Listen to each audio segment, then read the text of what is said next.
Power Rangers is a show for kids. Power Rangers is a show for kids.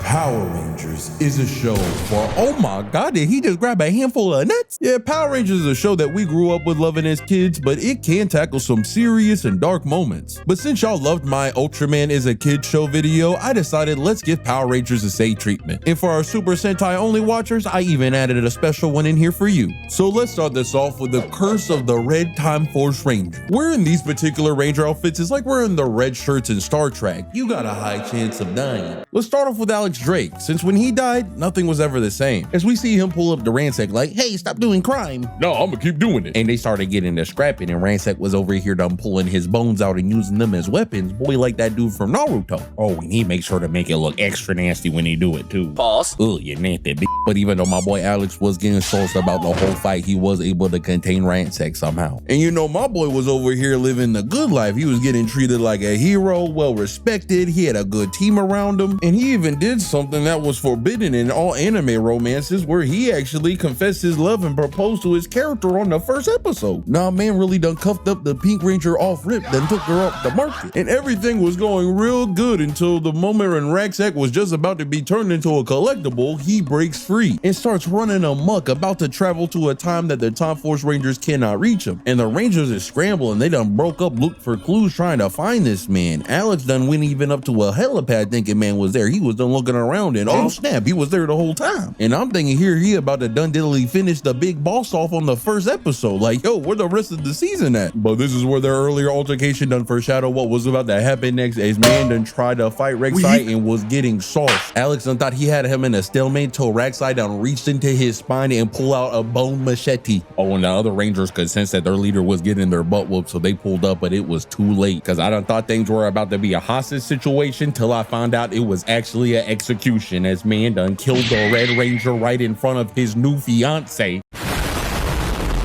Yeah, I didn't know Power Rangers were made out of TNT. And somehow after that huge explosion, my man's still in one piece. I don't know how he not blown to bits. And some gets mad emotional as the Red Ranger is literally dying in his new fiance's arms, telling her straight up, I really wish I could see what else on you was pink.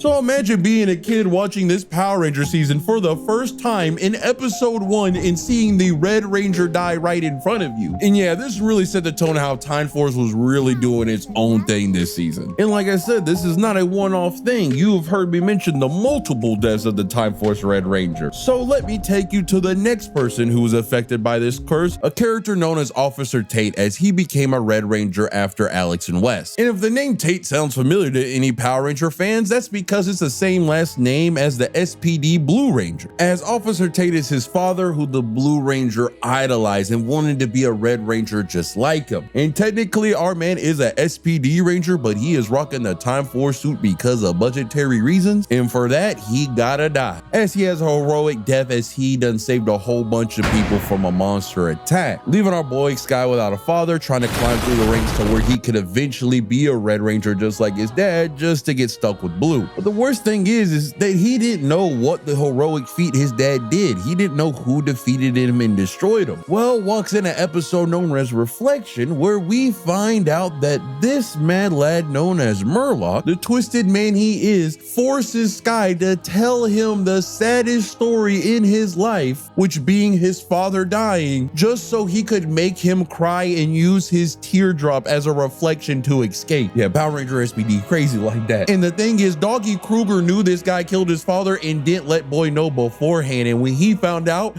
he was pissed. But luckily our boy Sky was able to defeat Murloc, getting revenge for his father and eventually becoming a Red Ranger himself. And even later, for some people might know, even became the Shadow Ranger after Doggy Kruger. And that's just one of many crazy dark coincidences. But if you're enjoying so far, make sure you like and subscribe as we get straight into the next thing. And that's just one of many crazy dark coincidences. But if you're enjoying so far, make sure you like and subscribe as we get straight into the next thing. Up next is the death of the Wild Force Rangers. Now the Super Sentai version of Wild Force course, is no stranger of having to be censored and changed because of American release. You could look to that crucifix scene from the Zenaku video, for example, and you could say that was probably left out for religious reasons or whatever. This next one was probably left out because the execs probably thought this would traumatize any kid watching it, and I think they would be right. As the Rangers done pulled up to the big bad of the series looking to scrap, like, oh, you trying to end the season early? We still got 20 more episodes, big fella. Oh, Silver even hit the stared on, man, like, hey, don't worry, guys, I got this. Luna with the rush in, try to close a distance, instantly gets choked out by this man, thrown so hard by him that he spins 360 degrees in midair. Nah, they got my boy looking sad right now. Boy was getting desperate. He went for the John Jones and tried to poke man in the eye. Oh, and the Rangers remember they're a team all of a sudden and try to help out, like, we got you, bro.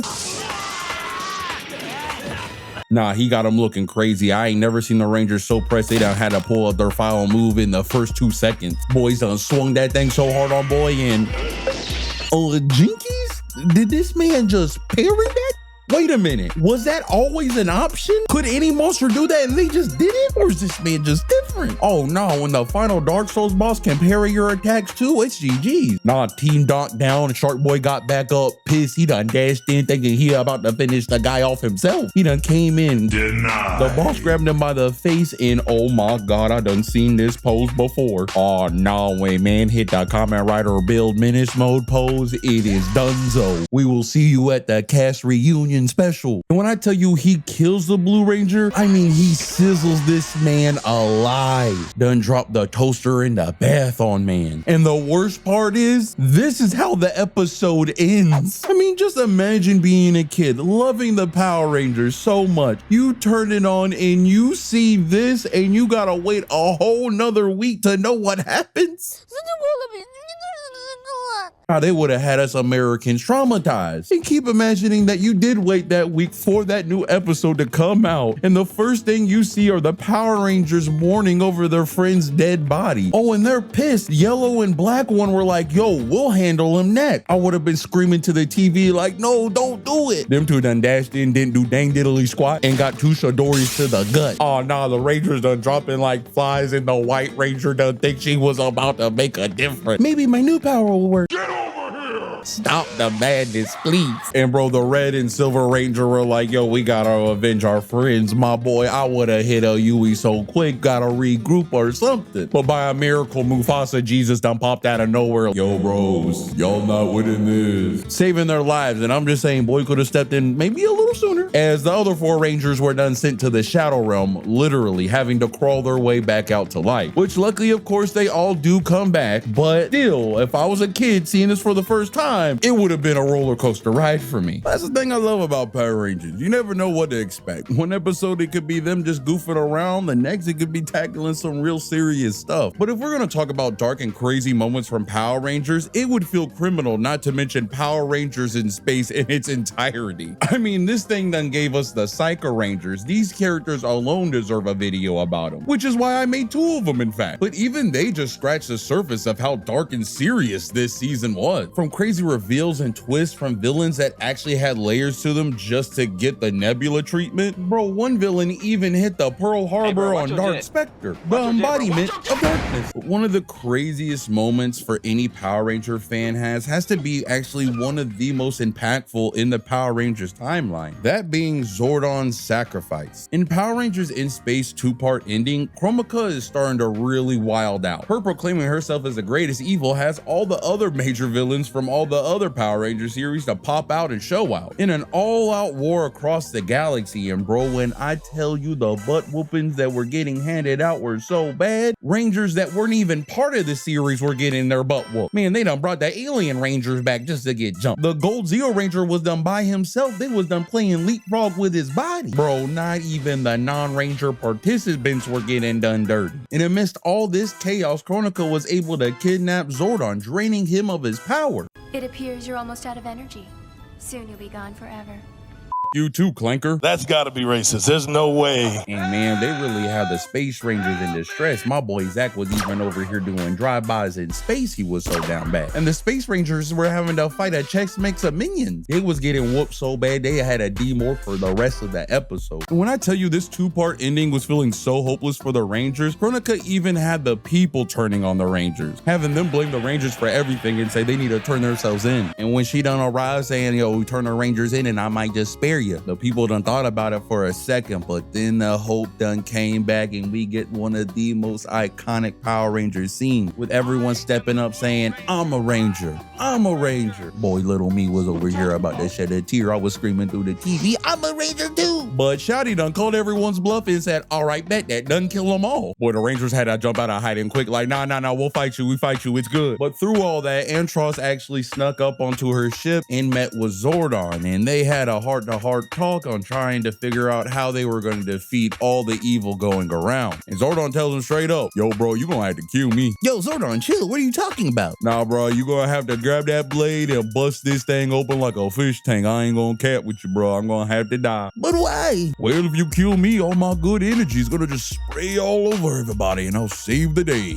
yet again. Well, if you insist. No, bro, I was just joking. It was a prank. Oh! But with Zordon's noble sacrifice, his good energy rippled through the universe with a wave of energy that pretty much neutralized all evil, turning most minions and villains into dust and turning others into just ordinary people. It even turned Rita and Lord Zed into a normal suburban couple. And it even saved Antros' sister, turning her back, getting rid of all her cybernetics, which is a happy ending, but it just sucks that we lose one of the most iconic things of Power Rangers. But that sacrifice was not in vain, as the Rangers done saved the day yet again. So subscribe if you enjoyed and let me know what other series I should do a video in this type of style to. I did one on Kamen Rider and you can click that one right over here, but I want to know more what y'all want to check out. I mean, YouTube also thinks you might like this video, so hey, check one of them out and enjoy.